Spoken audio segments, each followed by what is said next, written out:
no, que estamos hablando de que era un sinvergüenza y que Jesús me quería, daba la cara por mí. Entonces, claro, cambió totalmente todo.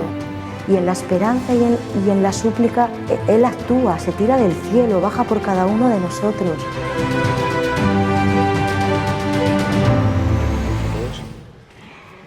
Ante todo, en primer lugar, darle las gracias al Padre Álvaro por haberme invitado aquí a dar mi testimonio. Y muchas gracias a tantas caras conocidas que veo aquí hoy. Muchas caras conocidas de vernos por Medjugorje, también por Emaús. Así que al final nos hemos convertido todos como una familia, ¿no? Así que muchísimas gracias de verdad a todos los que habéis venido a acompañarme hoy. Siempre, bueno, me enorgullece muchísimo ver cómo la familia va creciendo, ¿no? Y al final el vínculo de Medjugorje y el vínculo de Emaús, al final, hola Rosana, al final el vínculo de Medjugorje y el vínculo de Emaús es muy grande, ¿no? Perdonadme, pero he cometido el error de comer callos. Y tengo los labios pegados. Así que si me veis beber agua es porque de verdad me tenía que haber comido una ensalada, pero he comido callos. Bueno, me voy a presentar, voy a empezar por el principio. Me llamo Emilio Ferrando, tengo 53 años y vengo de Valencia. Vengo de una familia numerosa, sobre todo por parte paterna, por parte de mi padre. Mis abuelos tuvieron 9 hijos, una familia muy tradicional, muy católica, muy salesiana, muy de María Auxiliadora, de San Juan Bosco, de Santo Domingo Sabio. Y bueno, mis abuelos tuvieron 9 hijos. Somos muchísimos primos, 62 primos hermanos. Yo vengo de una familia, somos 8 hermanos, una familia, como digo, también tradicional católica, pero siempre hay que decir la verdad, ¿no? Yo no tengo muchos recuerdos de lo que es de mi infancia, no tengo muchos recuerdos de lo que es rezar en casa, sí, el hecho de ir a misa los domingos, pero no tengo muchos recuerdos de lo que era rezar el rosario. Quizás ha pasado ya demasiado tiempo y he perdido esos recuerdos, ¿no? Pero no tengo los recuerdos de rezar mucho en casa, el rosario y todas esas cosas, ¿no? Sí, una familia tradicional típica de la España de los años 60, donde, bueno, se cumplían con los sacramentos, se cumplía, ¿no?, con las fiestas litúrgicas, pero poco más, la verdad. Bueno, como digo, soy el quinto hermano de 8. Tengo 5 hermanas y 2 hermanos. Somos 5 hermanas y 3 hermanos, somos 8. La verdad que tengo recuerdos muy bonitos de mi infancia, ¿no?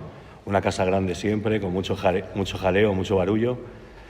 Pero bueno, yo creo que siempre lo digo, ¿no? Me gusta decir que el hecho de ser una familia numerosa al final te hace ser muy generoso, porque sí o sí tienes que compartir todo, ¿no? Compartir comida, compartir zapatos, compartir libros, compartir todo, ¿no? Y creo que eso al final te hace ser una persona generosa. Hola, Irene. Bueno, mi infancia transcurre, bueno, tengo recuerdos muy bonitos de mi infancia. Como digo, también tengo recuerdos de lo que es las fiestas de Navidad, ¿no? Reunirnos todos en casa de mi abuelo. Imaginaos, a veces teníamos cenas familiares, comidas familiares de más de 100 personas. Y la verdad que sí, recuerdos muy bonitos de mi infancia. Pero bueno, en mi vida hay un cambio grande, que es cuando tengo a la edad de 13 años, mi padre fallece en un accidente de tráfico, ¿no? Un 28 de diciembre, mi padre fallece en un accidente de tráfico. Se me ha pasado a decir que bueno, yo con 11 y 12 años, bueno, estuve conviviendo en un monasterio de franciscanos, ¿no? Mi padre estaba construyendo una casa a las afueras de Valencia y este monasterio de franciscanos se llama Santo Espíritu del Monte, un monasterio precioso, la verdad, de más de 500 años, pues tenía una especie de hospedería donde acogían a familias católicas y podías pasar el verano con ellos. Y la verdad que yo ese verano lo recuerdo con muchísimo, muchísimo cariño, porque a mí me encantaba estar con los franciscanos. Me recuerdo sobre todo a Fray Vicente, un franciscano que me hice muy amigo de él, un franciscano que tenía, bueno, muchísimos dones con la naturaleza, ¿no? Muy franciscano. A mí me encanta la naturaleza también, los animales, y tuve muchísimo contacto con Fray Vicente, y recuerdo que él me contaba muchísimas historias de San Francisco de Asís, de Santa Clara, de San Antonio, de Padua, de San Pascual Bailón, de Fray Escoba, ¿no? A mí me encantaba. Y en un momento dado de mi vida, pues yo pensé que tenía la vocación de ser franciscano, ¿no? Tengo que confesar que hace 2 años en Medjugorje cumplí mi sueño de ponerme el hábito franciscano. Creo que alguno de vosotros habéis visto esa foto, porque, bueno, fue una anécdota curiosa, pero estaba en un restaurante de Medjugorje y de repente apareció un franciscano italiano, un sacerdote franciscano italiano que conozco, y le dije: padre, la ilusión de mi vida sería ponerme un hábito franciscano. Y yo no pensé que él iba a hacer lo que hizo. Se quitó el hábito, se quedó en calzones y en camiseta y me dijo, yo, pero padre, ¿pero qué hace? No, por favor, no pasa nada, estamos en familia, hazte las fotos que quieras. Y me pude hacer fotografía vestido de franciscano, ¿no? Bueno, es cierto que a mí, yo me enamoré de la obra de San Francisco de Asís, ¿no? Creo que tengo un espíritu un poco franciscano. En septiembre he cumplido mi sueño, organicé una peregrinación a Italia, y la verdad que fue una peregrinación preciosa y por fin cumplí mi sueño de ir a Asís. Y la verdad que para mí fue una experiencia maravillosa, ¿no? Estar en la ciudad de Asís y bueno, y me trajo tantísimos recuerdos de mi infancia, ¿no? Que conviví y viví con los franciscanos. Pero bueno, como he dicho, el 28 de diciembre de 1978 mi padre tiene un accidente de tráfico y fallece. Mi madre se queda viuda con 42 años y con 8 hijos. Mi madre cambia de vida absolutamente de la noche a la mañana, tiene que pasar de ser ama de casa a dirigir una empresa de más de 70 trabajadores. Yo lo siento así, yo siempre a mi madre le pido perdón si en algún momento, y antes de entrar aquí, he invocado al Espíritu Santo, sobre todo he dicho que no quiero decir nada que pueda herir a nadie, ¿no? Pero sí que es verdad que yo sentí un vacío grande, no solo por haber perdido a mi padre, sino creo que también en parte también perdí a mi madre, ¿no? Mi madre estuvo ausente durante algún tiempo. En aquella época era normal, las mujeres no tenían la ayuda que tienen ahora. Mi madre sufrió un shock emocional, ¿no? Al quedarse viuda con 42 años, y 8 hijos. Pero sí que es verdad, sí, lo de 42 hijos, lo borramos. Pero sí que es verdad que yo tengo esa sensación, ¿no? Que el día que fallece mi padre también, en parte, me quedo un poco huérfano de madre también. Yo es algo que no me di cuenta en el momento, ¿no? Pero de los 4 años y medio que llevo en Medjugorje, yo he tenido muchísimo tiempo de hablar con sacerdotes. Ellos me han hecho entender que yo tuve un bloqueo emocional. Para mí la muerte de mi padre fue un shock muy emocional, muy fuerte. Y, bueno, tenéis que entender que una muerte en un accidente de tráfico, dejas de ver a una persona en cuestión de segundos, ¿no? No es lo mismo cuando tienes una enfermedad, te da tiempo a despedirte.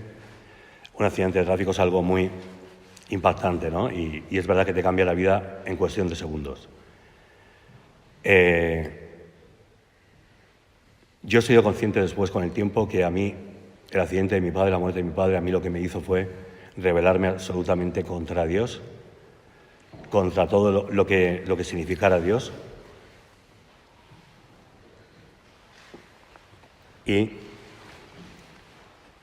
con el tiempo también lo que hizo fue alejarme mucho de mi familia, ¿no?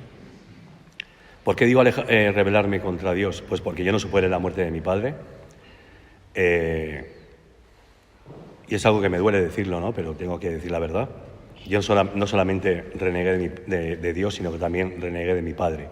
Yo lo olvidé. Desgraciadamente yo no tengo recuerdos de mi padre, porque debe ser algo que la mente trabaja de esa manera, y cuando algo te produce verdaderamente dolor, la mente es capaz de anularlo, ¿no? Yo tengo recuerdos de mi infancia, pero tengo muy pocos recuerdos, muy leves recuerdos de mi padre, ¿no? Y a mí un sacerdote en Medjugorje me dijo que la mente humana es así, me dijo: reza para que el Espíritu Santo te devuelva esos recuerdos algún día, pero puede que no, ¿no? Sí que es verdad que es algo, una herida que tengo ahí, que sigo trabajando en ello, pero bueno, creo que al final es una cosa que solo Dios me puede conceder el don de poder recuperar esos recuerdos de mi padre, ¿no? Me resulta un poco extraño que tengo recuerdos de cuando tenía 4 o 5 años, pero no tengo recuerdos de mi padre, ¿no? Cuando mi padre falleció yo tenía 13 años, como he dicho. Bueno, yo al rebelarme contra Dios, también me empiezo a rebelar al mismo tiempo contra mi propia familia, ¿no? Tengo que decir que, por sorpresa, mi hermana, la pequeña, está aquí. Ha venido esta tarde desde Valencia a escucharme con su marido y con sus 2 hijos. Luego os contaré porque ellos fueron los culpables, entre comillas, lo de culpables de mi conversión o de mi camino de conversión. Pero bueno, sí que es verdad que yo empecé con 13 años y con 14 años sobre todo, yo empecé a tener una doble vida. Y me explico. Yo tenía lo que era el grupo de amistades del colegio, con los cuales frecuentaban la iglesia, y siempre estudiaban en colegios católicos, primero los salesianos, después en el Liceo San Pablo. Pero sí que es verdad que yo a partir de determinado momento, yo sobre todo a partir de los 14 y 15 años, empecé a tener una doble vida, en el sentido de que yo tenía mis grupos del colegio, mis grupos con los que me reunía los fines de semana, pero después yo tenía otro tipo de amistades, ¿no? Otro tipo de amistades que no tenían nada que ver ni con la Iglesia Católica, ni con nada que se pareciera a Dios. Y yo voy dejando de lado a mis amistades que son las que realmente me hubieran aportado mucho en mi vida, y sin embargo me empiezo a juntar con gente, con amistades, que lo único que me traerían al final serían consecuencias muy negativas en mi vida, ¿no? Y cuando hablo de esto, hablo que yo empiezo a coquetear con las drogas, ya con 14, 15 años, empiezo a fumar porros, marihuana, y lógicamente empiezo a tener abstinencia empiezo a tener a faltar en el colegio, empiezo a tener a ir muy mal en los estudios. Lógicamente,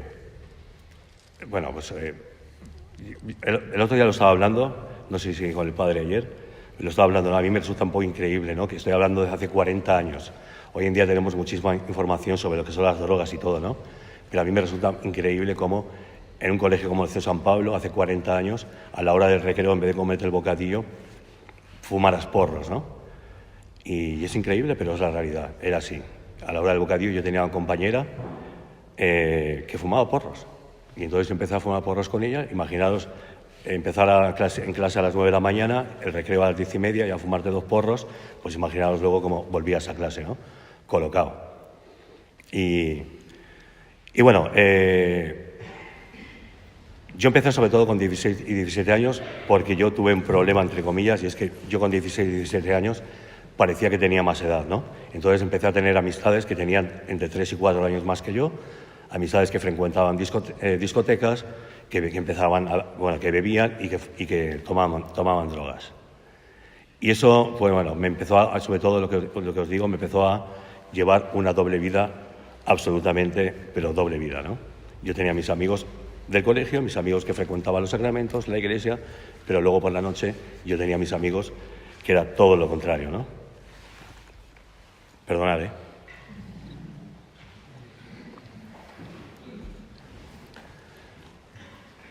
El otro día estuve en una casa en La Moraleja, me invitó a un grupo de oración y me encantó porque había bastantes niños, ¿no?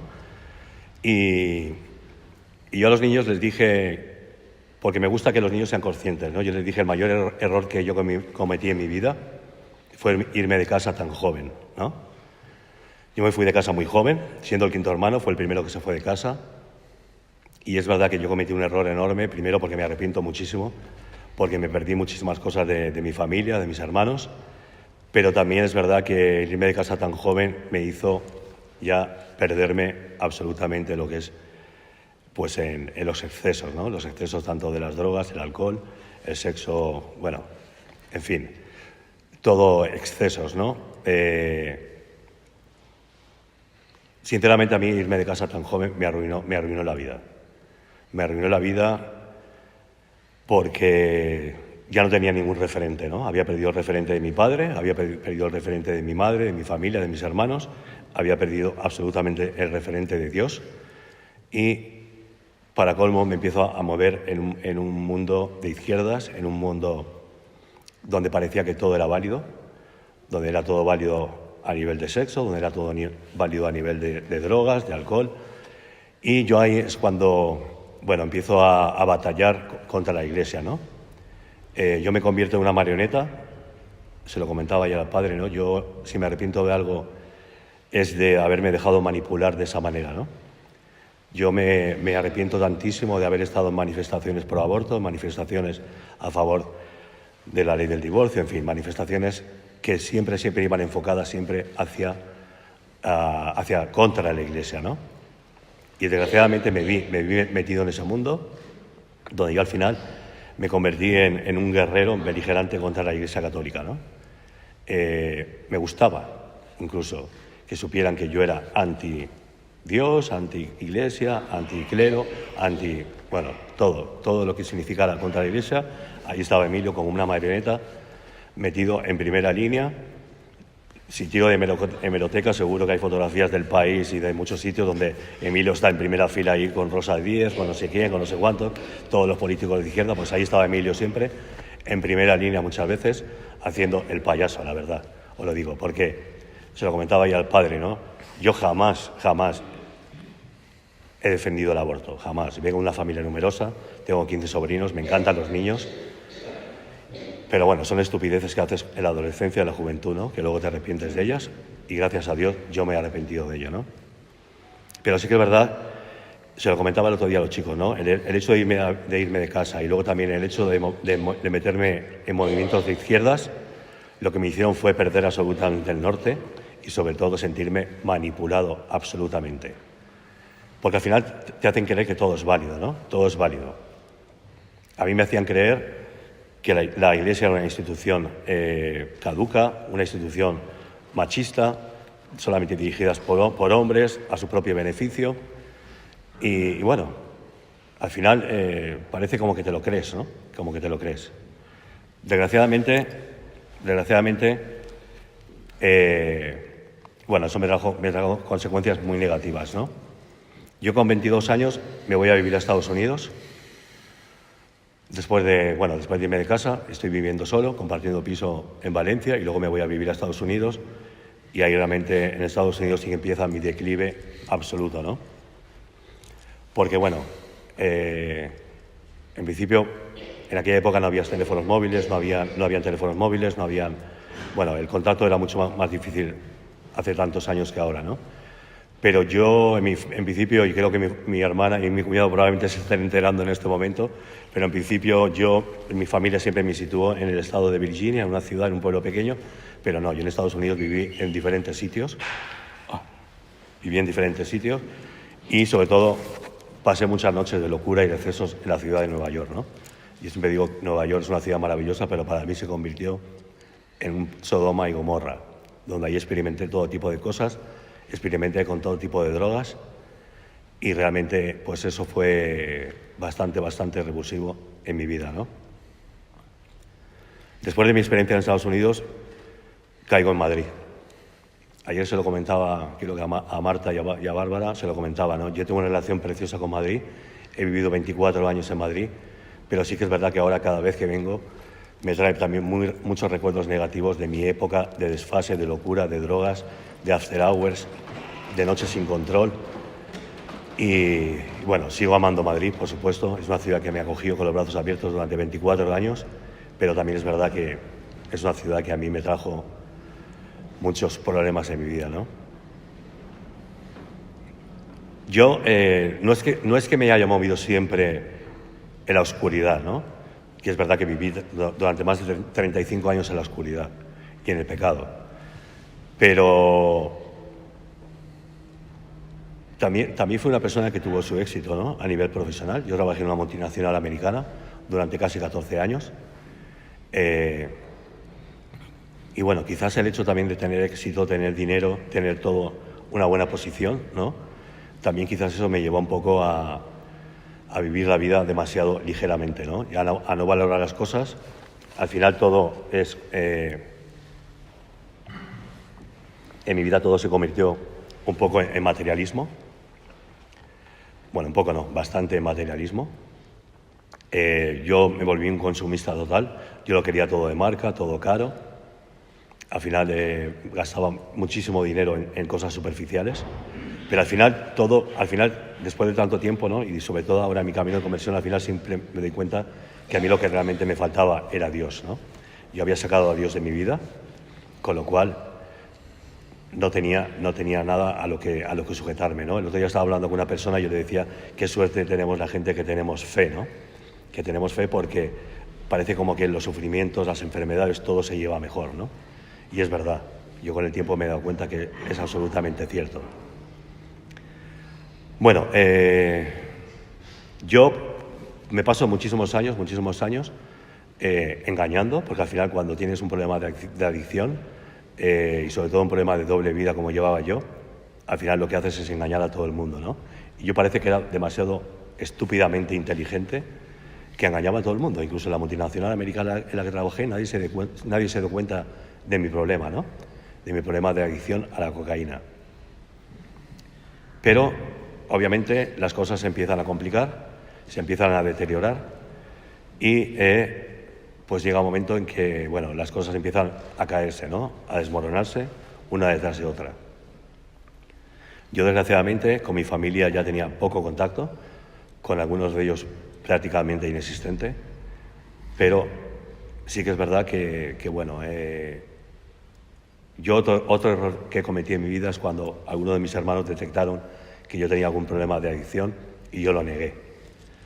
Creo que eso fue un mayor error porque creo que cuando una persona te ofrece ayuda tienes que aceptarla, ¿no? Es de soberbia el decir que no, ¿no? Y bueno, yo por haber sido soberbio y arrogante y no aceptar esa ayuda, la vida se me complicó de una manera pues tremenda, ¿no? Al final, bueno, yo dejo de trabajar en la multinacional, empiezo a una empresa, después a otra, empiezo a dar saltos de un sitio para otro. Al final monto dos negocios, uno en Madrid y otro en Valencia.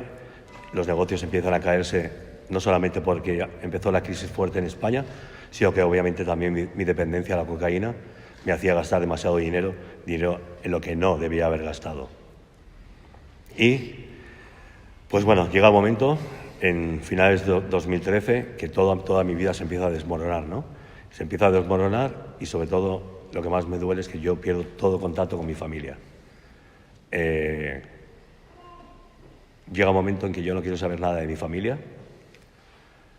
Estoy hablando con un sacerdote mayor y me decía que quizás yo lo que estaba haciendo era que no quería que mi familia me viera en ese estado, ¿no? Que no quería que mi familia me viera sufrir. Yo creo que no, yo creo que fue algo más egoísta. Creo que en realidad lo que estaba haciendo era huir del problema, de las circunstancias y sobre todo no querer aceptar que yo tenía un problema, ¿no? Pero, bueno, la realidad es que a principios del 2014, creo que fue en enero de 2014, yo estoy en una situación muy desesperada de mi vida. Empiezo a perderlo todo. Ya había perdido a mi familia, o por lo menos yo pensaba que había perdido a mi familia, pero en un momento dado, bueno, el banco se me echa encima. Llevaba 6 meses sin pagar la hipoteca de mi casa y se empieza a complicar todo, ¿no? Yo encima, mi problema con el consumo de la cocaína había aumentado. Ya no era un consumidor de fin de semana, sino que consumía, desde hacía 3 o 4 años ya consumía cocaína diariamente. Con lo cual, bueno, se empieza a desmoronar todo, ¿no? Obviamente, era lo más lógico, que todo se empezara a desmoronar.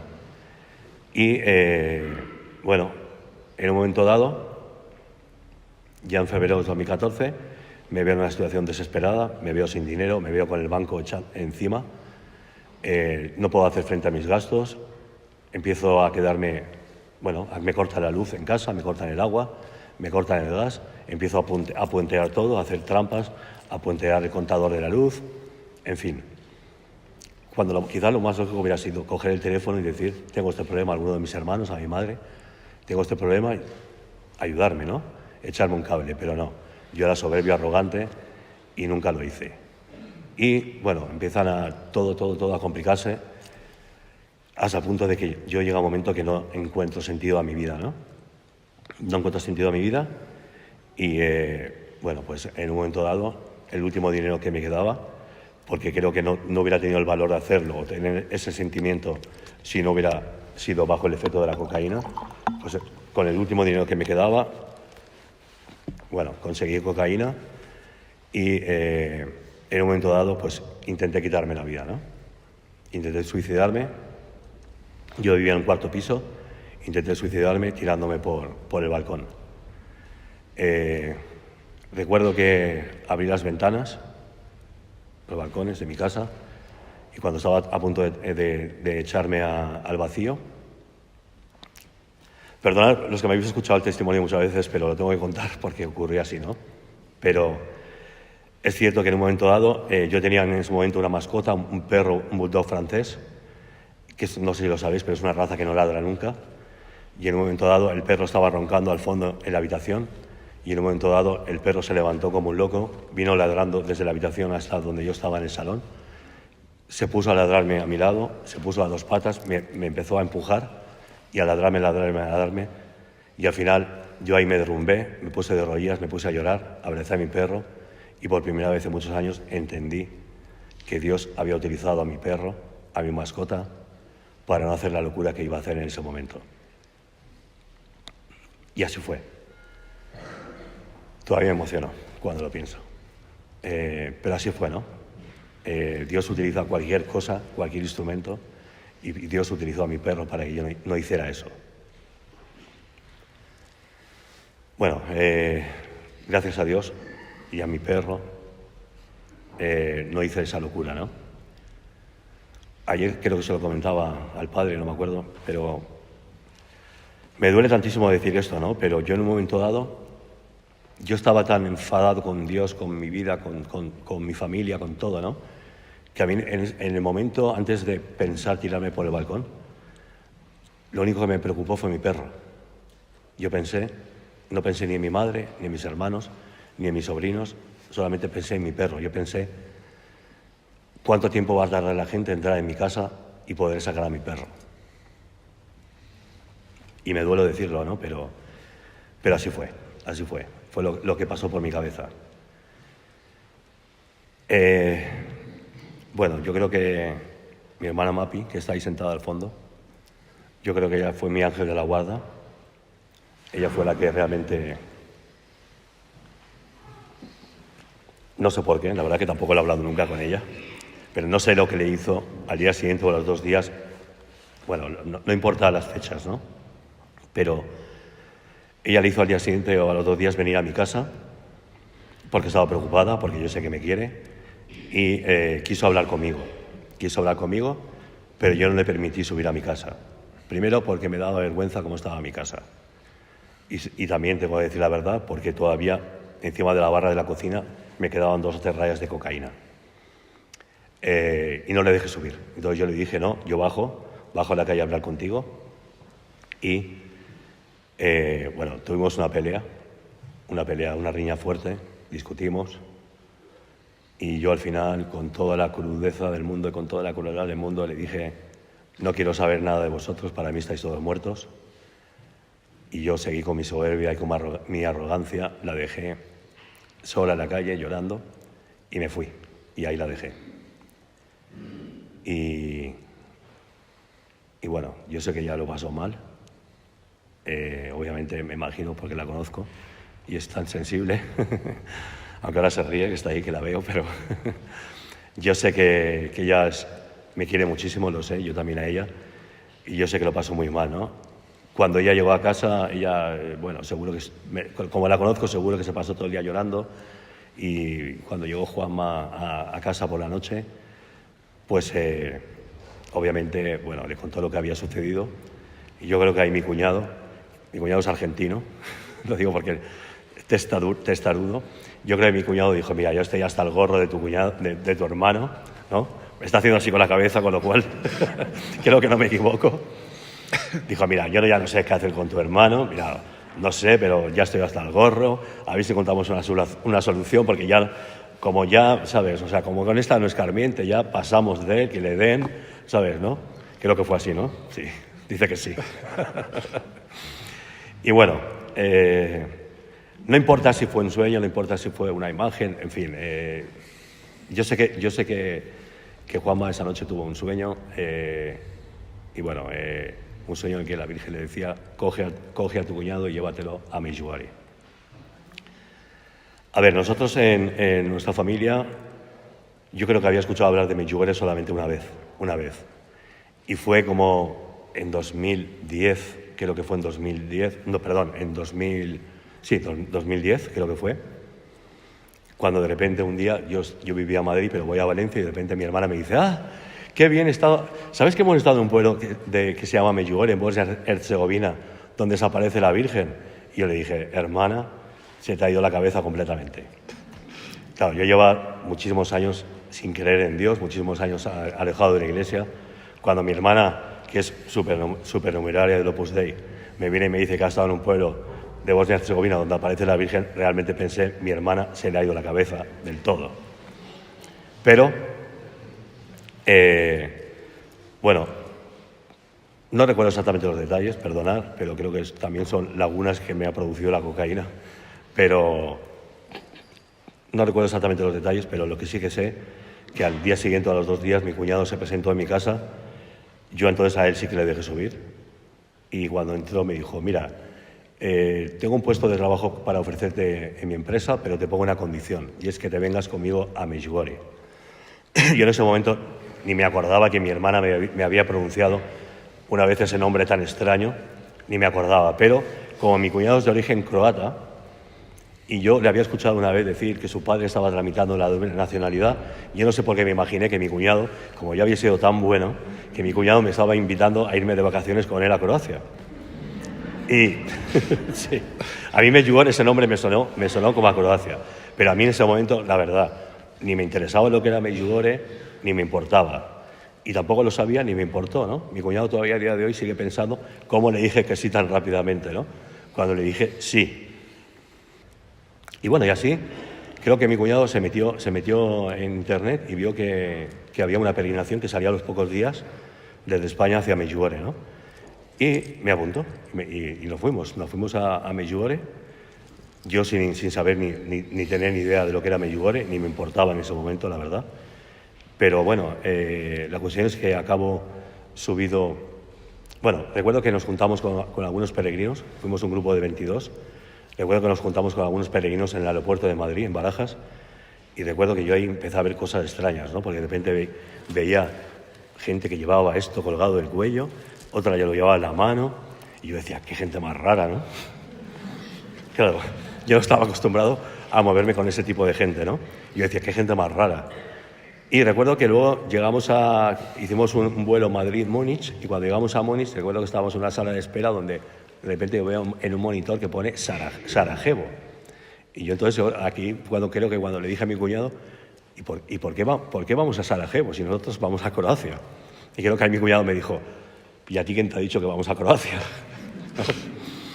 Y yo me veo subido a un avión, Múnich-Sarajevo, y recuerdo cuando llegamos a Sarajevo, nos recoge una persona y venga, rápido, porque creo que el vuelo llegó con un poco de retraso y venga, vamos a subir, subimos al autobús corriendo, nos tenemos que ir, que vamos tarde.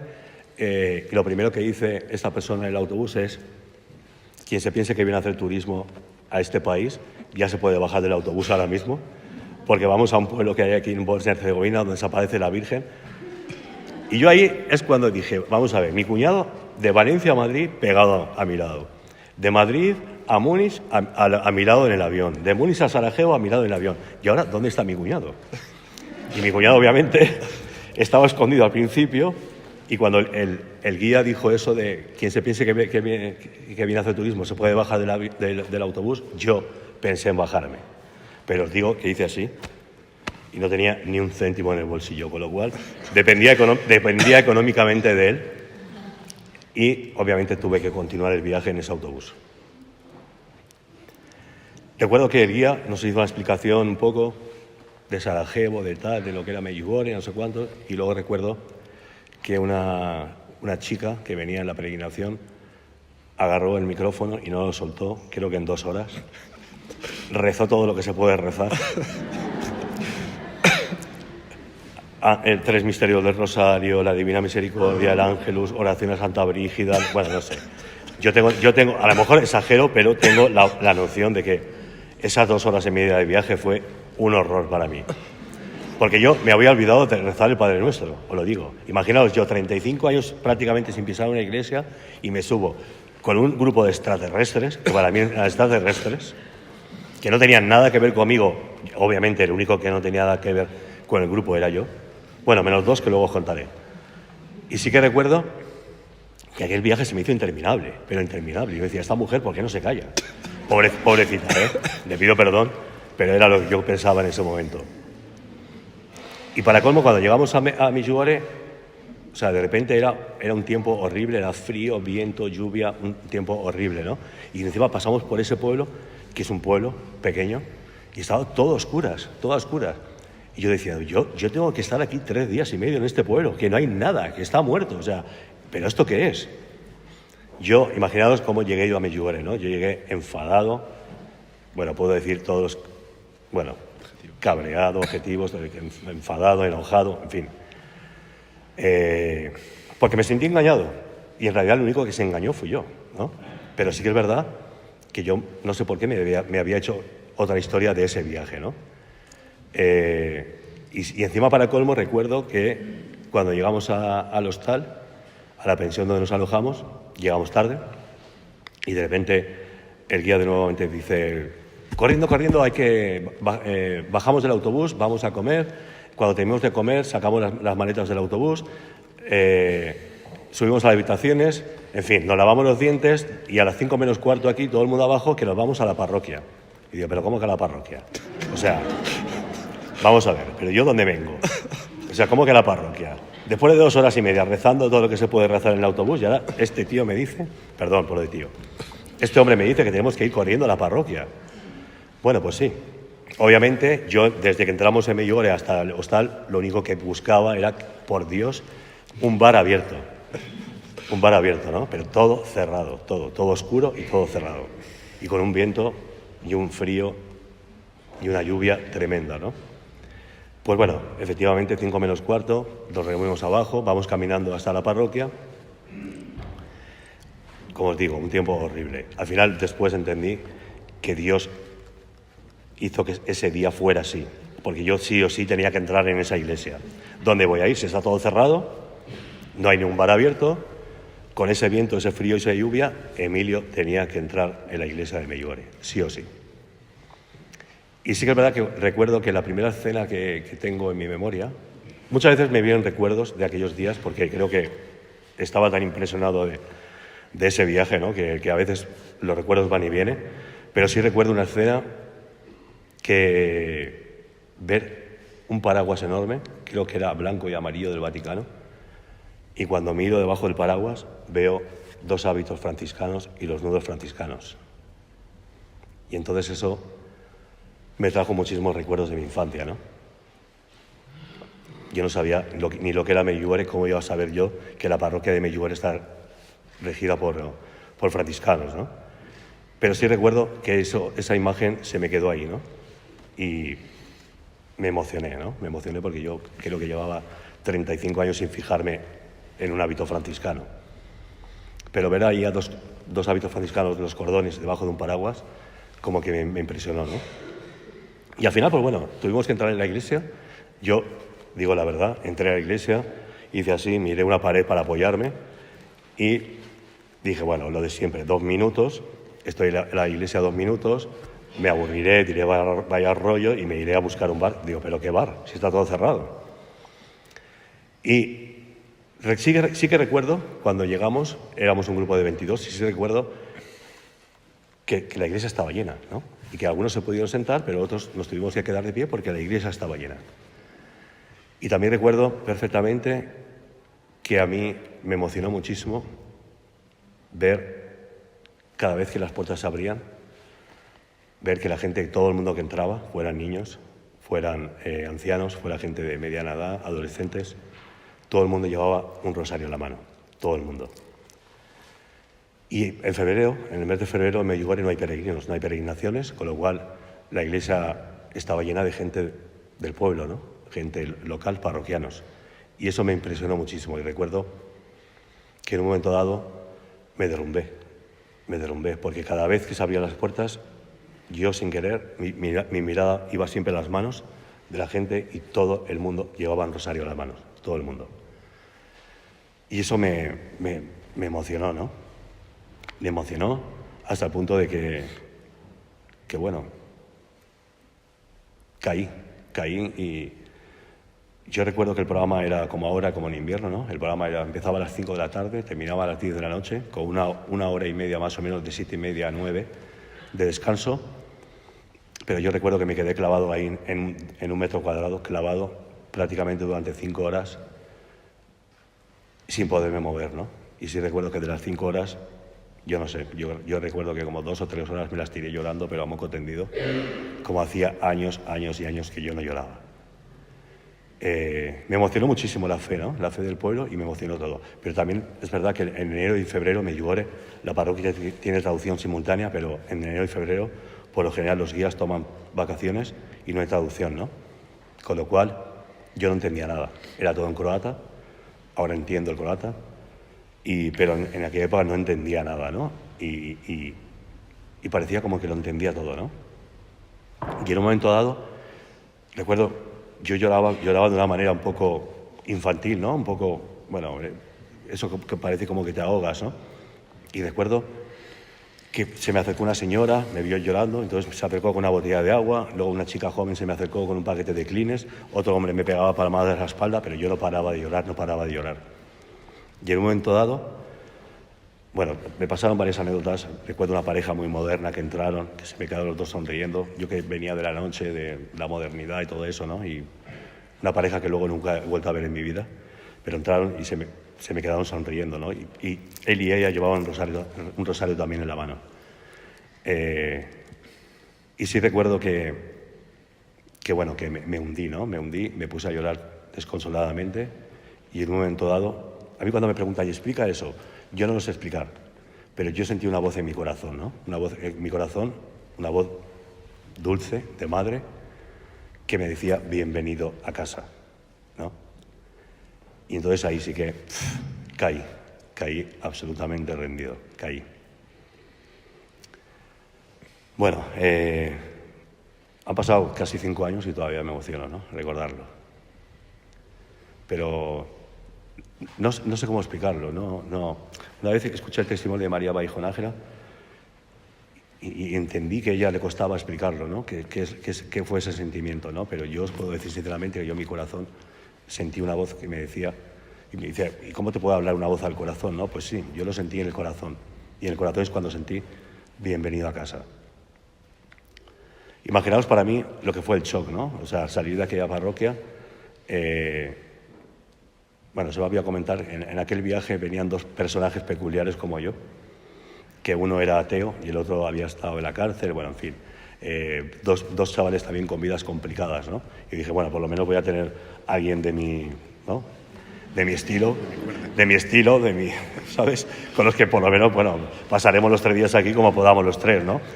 Y es curioso, pero mucha gente del grupo, bueno, había gente que no había dormido en toda la noche. El otro día lo estaba hablando con Alina, una señora de Panamá que vino en el grupo y me decía, me acuerdo Emilio perfectamente, porque estábamos agotados, habíamos estado toda la noche viajando, en fin, que cuando terminó el tercer rosario, mucha gente se fue a la pensión porque estaban realmente agotados y ya no volvieron a la adoración eucarística, ¿no? Pero yo recuerdo que cuando salimos de la parroquia, de repente parece como que, no sé si había alguien más, yo creo que no, pero de repente el ateo, el ladrón y yo, los únicos 3 que nos habíamos quedado hasta el final. Sí. Y recuerdo cuando yo salí por la puerta principal y aquellos 2 salieron por la puerta lateral y de repente cuando nos encontramos los 3 así fue como que agachamos la cabeza y nos fuimos caminando hasta la pensión prácticamente sin decir una palabra porque los 3 estábamos como, ¿qué nos ha pasado? ¿No? Sí, fue curioso. Yo creo que Juanma ya se había ido también, se había retirado y recuerdo que cuando llegué a la habitación, mi cuñado y yo compartíamos habitación y recuerdo que cuando entro a la habitación me dice, perdonad la expresión, ¿no? Pero creo que me lo dijo así, pero che, boludo. Y ahora, ¿yo qué le digo a tu familia? No, y ahora ¿qué le digo? me dijo algo como, ya el primer día te vas por ahí de bares y ahora yo qué le digo a tu familia. Digo, pero ¿cómo que de bares? Si vengo de la iglesia. Y me dice, ¿cómo que de la iglesia? Digo, sí, pregúntaselo a los otros dos, a mis amigos. ¿Sabes? Pregúntaselo a los otros dos y verás. Y creo que yo le dije, mañana el desayuno se pregunta. Y creo que me dijo, no, ¿cómo que el desayuno? No puedo esperar, se lo voy a preguntar ahora. Y cuando se fue y volvió a la habitación, yo de repente me quedo pensando y digo, oye, Juanma, ¿y mi familia qué tiene que ver con todo esto? ¿No? Porque él me dijo, ¿y ahora yo qué le digo a tu familia? Y digo, ¿y mi familia qué tiene que ver con todo esto? Y entonces ahí yo comprendí que yo fui a Medjugorje por un complot familiar, ¿no? Fue el único que no sabía qué hacía en Medjugorje era yo. Lo sabía todo el grupo con el que había ido, lo sabía mi familia, y el único que no lo sabía era yo. O sea, yo fui a Medjugorje bajo un complot familiar, absolutamente. Bueno, la verdad que tengo que dar las gracias a mi familia. Hace como, creo que 2 años, en un viaje con mi cuñado de Valencia a Madrid, yo creo que se le escapó y me confesó que mi familia, los 3 días que yo estuve en Medjugorje, estuvieron orando y ayunando. Esos 3 días que yo estuve allí. Y al final yo digo que la oración puede cambiar las leyes de la naturaleza, ¿no? Y hasta parar las guerras, ¿no? Ojalá el mundo rezara mucho más de lo que rezamos y el mundo sería muy diferente. Pero bueno, es verdad que yo fui a Medjugorje bajo un complot familiar. Como dijo mi cuñado aquel día, ya es lo último que hacemos por tu hermano. Como Dios y la Virgen no hagan un milagro con él, ya nos olvidamos de él. Pero bueno, la verdad que yo viví situaciones muy bonitas esos 3 días. También muchas convulsiones, ¿no? Porque obviamente yo venía de 35 años del pecado, de la oscuridad, y tuve situaciones también complicadas, no fue todo fácil, pero sí que recuerdo desde la primera noche, tuve ya una experiencia un poco, bueno, yo diría sobrenatural, si le tengo que llamar de alguna manera, ¿no? Que recuerdo que de repente a las 2:15 de la madrugada me entra ganas de ir al baño, y cuando estaba en el baño había una ventanita donde yo empiezo a ver una luz que se hace grande y pequeña, ¿no? Y abro la ventanita y justamente veo una montaña con una cruz arriba, y justo detrás de la cruz había una luz que hacía así, se hacía grande y pequeña. Perdón, padre, pero lo tengo que decir. Yo en aquella época que venía de donde venía, yo lo primero que pensé, digo, ya les vale a los de la discoteca enfocar el rayo láser a la cruz. Pero eso es lo primero que pensé. Digo, ya les vale a la discoteca, no podían enfocar el rayo láser a otro sitio. Pero bueno, la cuestión es que bueno, después de 15 minutos viendo aquella luz, tenéis que entenderme, ¿no? Yo venía de un mundo de mucha adicción a la cocaína y llevaba muchas horas viajando. Yo pensé, bueno, esas visiones que estoy viendo de aquí, en fin, me vuelvo a la cama, pero mi mente estaba otra vez, venga a recordar aquello, ¿no? Aquella luz que yo había visto. Y de repente recuerdo que abro la ventana, corro las cortinas, abro la ventana, era invierno, un frío que no veas, saco medio cuerpo, yo en calzoncillo, saco medio cuerpo por la ventana, y mi cuñado, que estaba durmiendo, de repente abre un ojo y me dice, pero che, boludo, ¿pero qué haces en calzoncillos con medio cuerpo por la ventana? Y recuerdo que le dije, ¿tú ves lo mismo que estoy viendo yo allí? Y sí, efectivamente. Bueno, ocurrieron varias cosas en ese viaje, pero sí que recuerdo que la primera mañana cuando bajo el desayuno, parece ser que ya se había rumoreado aquello de, fíjate, estos 3 han estado 5 horas en la iglesia, ¿no? Y parece ser que había comentado también lo de aquella luz que había en la montaña. Y bueno, y recuerdo que me siento a desayunar y justamente me siento entre 2 muchachas, una de ellas la que iba en el autobús con el micrófono, y recuerdo que me dijo, bueno, después de lo que te ha pasado, las 5 horas y la lucecita ayer en el Monte de la Cruz, ahora lo que te queda es confesarte, ¿no? Y me quedo así, yo con mi arrogancia me quedo así y me digo, mira, guapa, si tú te piensas que yo me voy a poner de rodillas delante de un tío a contarle mis 35 años de pecado, lo tienes claro, ¿no? Eso fue mi respuesta ese día, en ese momento. Pero, bueno, y curiosamente en esa peregrinación fuimos con un sacerdote, ¿no? Pero al día siguiente le llaman y tiene que regresar a España. Y nos quedamos sin sacerdote. Y ahí es cuando yo me giré a la chica y le dije, ¿ves? Se acabó el problema de la confesión. Porque dime tú ahora, en Medjugorje, en pleno mes de febrero, encuentra un sacerdote que hable español. Pues bueno, pues como Dios es así, pues obviamente, al final me acabé confesando en Medjugorje con un sacerdote croata que habla perfectamente español. En 4 años y medio es el único sacerdote croata que he conocido que hable español. Pues yo me acabo confesando en el castillo de Nancy Patrick. Los que habéis estado en Medjugorje sabéis lo que es. En una capilla que entonces estaba en construcción, una capilla que tenía solamente una pared y sacos de cemento, arena, cemento, ladrillos. Me acuerdo que había un listón de madera y sí que recuerdo que en una pared había una cruz así inclinada, pero una cruz podrida, llena de carcoma, gris, fea, una cruz fea, ¿no? Y ahí entendió que Dios me dio otra bofetada, ¿no? Y me dijo, tú que has criticado la iglesia del lujo. Yo era el típico, porque la iglesia no vende las propiedades, lo manda a los niñitos de África, ¿no? Los que queremos atacar a la iglesia siempre atacamos de esa manera, ¿no? Y al final entendí que Dios me dio otra bofetada y me dijo, toma, tú que has criticado la iglesia del lujo, pues toma, te vas a confesar en la iglesia más humilde y más sencilla del mundo, ¿no? Una capilla todavía en construcción y llena de ladrillos, cemento y una cruz que se cae a trozos. Bueno, se me ha olvidado decir que antes, cuando llegamos al castillo de Nancy Patrick, recuerdo que alguien dijo que nos habíamos quedado sin sacerdote y de repente entra un sacerdote argentino. El sacerdote argentino dice, bueno, pero yo tengo poco tiempo, no puedo confesar a todos, porque alguien le dijo, somos 22 y se quieren confesar 22. Yo no me quiero confesar. Y diciendo eso, entró otro sacerdote, que es el padre Josip Music, un sacerdote croata de Split, y dijo, yo soy croata pero hablo español. Y yo me acabé confesando con ese sacerdote en Medjugorje, con un sacerdote que habla perfectamente español porque hizo su tesis en la Universidad de Pamplona.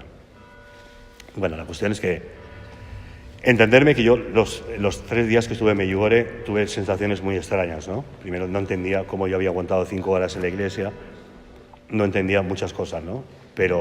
Y era muy reacio a aceptar lo que me estaba pasando, ¿no? Yo decía, no, esto a mí no me está pasando, esto es un sueño, yo no quiero saber nada. Pero bueno, al final Dios te va transformando, ¿no? Te va transformando minuto a minuto, parece que no, pero minuto a minuto, hasta el punto de que yo llegué a Medjugorje con una cara de enfadado, pero recuerdo que al tercer día me reí, ¿no? Me reí, recuerdo que estaba con Javier Grau, un amigo, y me recuerdo que me dijo, macho, te estás riendo, ¿sabes? Y dije, es verdad, me estoy riendo, ¿no? Y efectivamente me di cuenta que sí, que empecé a notar una paz enorme, ¿no? Una paz enorme. Tengo que decir que, por supuesto, aquella confesión para mí fue algo muy importante. Siempre digo que si no me hubiera confesado con ese sacerdote croata, yo hubiera vuelto quizás de Medjugorje igual. Es verdad que recuerdo cuando le dije al sacerdote, padre, dígame usted cómo se hace esto porque no me acuerdo. Creo que la última vez que me confesé fue para la confirmación. No me acuerdo cómo se hace esto. Y me dice, pero hijo, ¿cuántos años llevas sin confesarte? Pues creo que 35, hizo así. ¿Sabes? Me dijo, mira, coge esos ladrillos de ahí, ponemos el listón porque esto va para largo, ¿no? Y cuando empecé a contarle, claro, mi historial de pecados, el hombre hacía así, ¿sabes?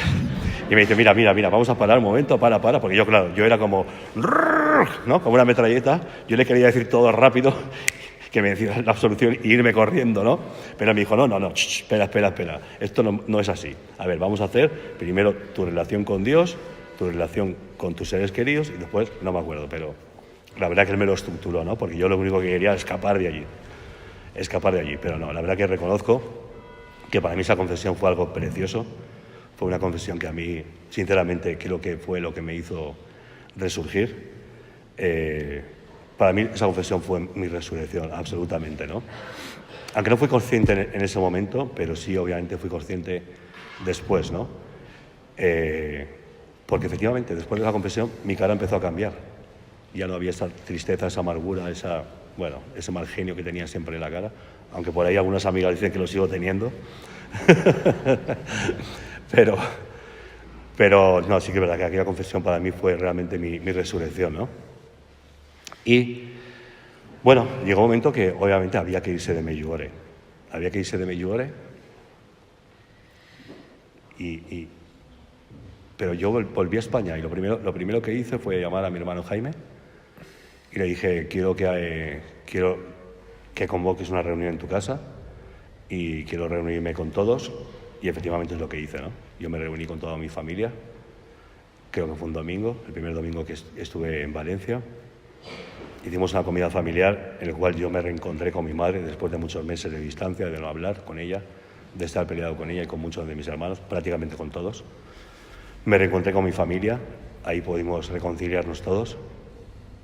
Yo por primera vez expuse ante toda mi familia el problema que tenía con la cocaína, porque, bueno, alguno de mis hermanos lo había sospechado en una ocasión, pero cuando me lo dijeron, yo qué va, yo no tengo ningún problema con la cocaína.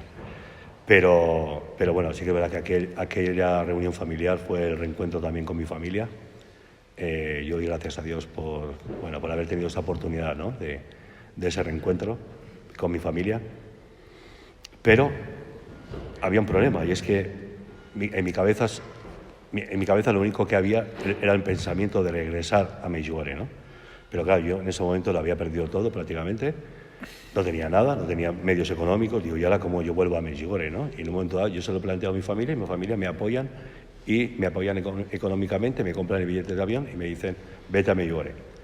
Yo me fui a Medjugorje pensando que iba a ser para 15 días, un mes, 2 meses, sinceramente no sabía que iba a ser para tanto tiempo, ¿no? Pero lo que sí me di cuenta, a veces me da un poco de vergüenza decir esto, ¿no? Pero la gente que me conoce me dice, lo tienes que decir, ¿no? Hay gente que me dice, tú eres un milagro de Medjugorje, ¿no? Porque yo desde el día que entré a la parroquia de Medjugorje, se acabó mi problema con la cocaína. Yo jamás he vuelto a tener ninguna ganas de tomar cocaína, nunca tuve síndrome de abstinencia, nunca tuve vómitos, ni mareos, ni fiebre, nunca tuve nada.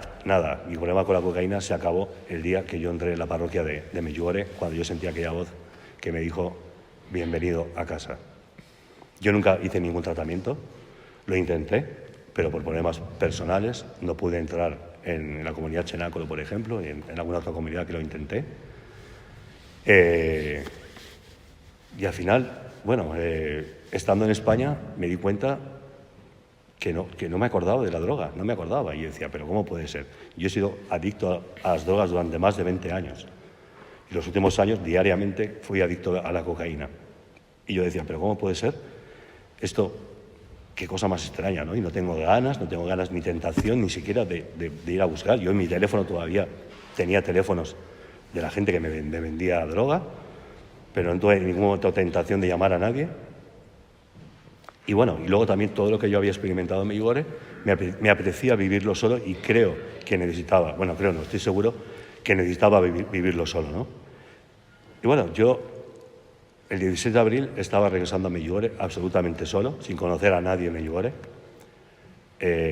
sin conocer a nadie, sin conocer la lengua, y me lancé, me fui a Medjugorje, y la verdad que la oportunidad que me ha venido del padre Álvaro Cárdenas, a mí me gustaría sinceramente dar las gracias a la gente que a mí en Medjugorje, primero a mi familia, por supuesto, que me apoyó, pero sobre todo también dar las gracias a la gente de Medjugorje que a mí me acogieron como a un hijo. Yo sé la ayuda de 2 familias con las que estuve 2 años viviendo con ellos, mis 2 primeros años en Medjugorje. Yo a día de hoy no estaría en Medjugorje. 2 familias que desinteresadamente me abrieron las puertas de sus casas, desinteresadamente, sin conocerme, sin saber ni siquiera quién era, me acogieron como a un hijo, y gracias a ellos yo estoy a día de hoy en Medjugorje, ¿no? Yo siempre agradeceré a la comunidad de Medjugorje, aunque a mí mucha gente me dice, pero si tú ya eres, ¿por qué hablas así? Si tú ya eres parte de la comunidad, ¿no? Y es verdad, yo me siento parte de la comunidad, pero de verdad que sin la ayuda de ellos me hubiera sido imposible hacer este camino de conversión que llevo de 4 años y medio. Así que yo desde aquí, de verdad que a la gente de Medjugorje, gracias de todo corazón, porque sin vuestra ayuda no hubiera sido posible. Y luego, bueno, el camino de conversión no es fácil, ¿no? Sabemos todos que es así, ¿no? Una montaña rusa, no es fácil, pero yo me he aferrado muchísimo a la oración, ¿no? A la oración. porque cuando una persona ha estado 35 años viviendo en el pecado, en la oscuridad, al otro lado, ¿no? Pues tiene muchos ataques, ¿no? Yo he tenido ataques fuertes, he tenido tentaciones de irme, pero gracias a Dios, se lo comentaba ayer al padre Álvaro, gracias a Dios, yo siempre he tenido sacerdotes a mi lado que me han dicho, no, tú de aquí no te mueves, a ti un día más en Medjugorje te hace bien. Y efectivamente, yo hubiera cometido un error enorme si a los pocos meses de estar en Medjugorje yo tuve la tentación y me llegué a hacer las maletas y estaba a punto de irme, ¿no? Pero gracias al padre Petit, él me dijo, de aquí no te mueves, no te mueves. Hoy a día de hoy, doy gracias que todas esas pruebas que me puso el Señor, dificultades, doy gracias a Dios porque esas dificultades a mí me han hecho mucho más fuerte la fe. Yo creo que si lo hubiera tenido todo fácil, quizás no hubiera sido perseverante como lo estoy siendo. Yo me aferro muchísimo a la oración, intento todos los días no faltar al programa de la parroquia. Yo sé que todo el mundo puede pensar, claro, Medjugorje es fácil porque ahí la gente va a misa todos los días, en fin. Sí, claro que es más fácil, pero eso no quita el valor y la importancia de hacerlo, ¿no? Yo me siento fuerte agarrándome al rosario, a la oración. Por supuesto que soy un novato en esto, tengo muchísimo que aprender, pero Padre, de verdad que hoy, cuando me he levantado esta mañana y he leído el Evangelio del día, cuando he leído Lucas, aquello de las desgracias no son castigos divinos, sino son una invitación a la conversión. Y me he sentido, perdona que me ponga como ejemplo, pero me he sentido muy identificado con el Evangelio de hoy, ¿no? Porque creo que efectivamente es así, ¿no? Dios nunca nos traiciona. Dios siempre está, toda la vida está a nuestro lado, siempre. Nosotros somos los que nos alejamos de Él, renegamos de Él, como hice yo, ¿no? Pero Dios, afortunadamente, siempre está a nuestro lado. Yo me gustaría absolutamente dar las gracias aquí a mi familia, por supuesto, porque yo creo que las oraciones de mi familia a mí personalmente me han salvado la vida muchas veces. El otro día, bueno, os tengo que decir, estoy muy emocionado porque acabo de estar con mi familia en Medjugorje. Ha venido, mi madre es una jabata, con 82 años, se vino a Valencia, Barcelona, Split, Medjugorje, para venir a verme con 82 años. La verdad que ha sido una maravilla, ha sido una experiencia preciosa. A mí, yo si algo me encanta hoy en día es poder ir a misa con mi madre y ir a la adoración, ¿no? Y la verdad que mi madre ha venido una semana a Medjugorje. Yo he estado encantadísimo de tener a mi madre en Medjugorje y ver cómo ella está orgullosa, ¿no? Orgullosa de todo. Y me hizo mucha gracia, ¿no? Porque nos encontramos con una guía local con la que yo trabajé, mi querida Anka, y me hizo mucha gracia porque cuando Anka vio a mi madre desde lejos, ¡Mónica! Mi madre no se llama Mónica, mi madre se llama Ángeles. Pero como Anka conoce la historia de mi madre, mi historia, mi madre dice, tu madre es más que Santa Mónica, la madre de San Agustín. Santa Mónica oró 20 y pocos años, mi madre 35 años por mi conversión. Y cuando veo a Anka, que es así grande, ¡Mónica! ¿Sabes? Dirigiéndose a mi madre. Y es verdad, mi madre es como más que Santa Mónica. Ella ha orado por mi conversión durante 35 años. Y bueno, yo sí doy las gracias a mi familia porque yo sé que las oraciones de mi familia a mí me han salvado la vida muchísimas veces. Y no sé, padre, si tenemos mucho tiempo ya, yo creo que ya no. Daros las gracias a todos por haber estado aquí. Yo lo único que digo, yo vivo en Medjugorje hace 4 años y medio, para mí es mi casa.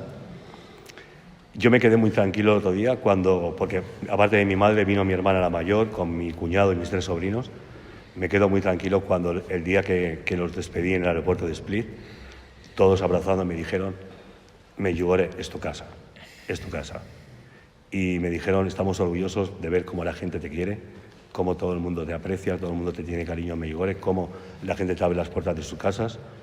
Y la verdad que yo también personalmente me siento orgulloso de ellos, de mi familia y también de la comunidad de Medjugorje, por darme el privilegio de poder continuar este camino de conversión.